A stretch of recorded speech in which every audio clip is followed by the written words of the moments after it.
How to change the battery in a Samsung Smart TV remote. Step number 1. Locate the battery compartments.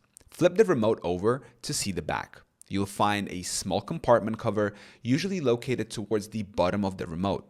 Step number 2. Open the battery compartments. Slide the compartment cover down or gently push it open, depending on the remote model. Some Samsung remotes have a small latch that you can slide or press to open. Step number 3. Remove the old batteries.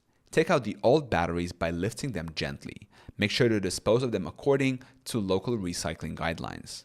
Step number 4. Insert new batteries. Insert the new batteries, typically AAA, ensuring the positive, plus, and negative, minus, ends match the markings inside the compartments. Step number 5. Close the battery compartments. Slide the compartment cover back into place until it clicks securely. Step number 6. Test the remote. Point the remote at the TV and press any button to check if it's working properly. If it's not responding, double check that the batteries are installed correctly.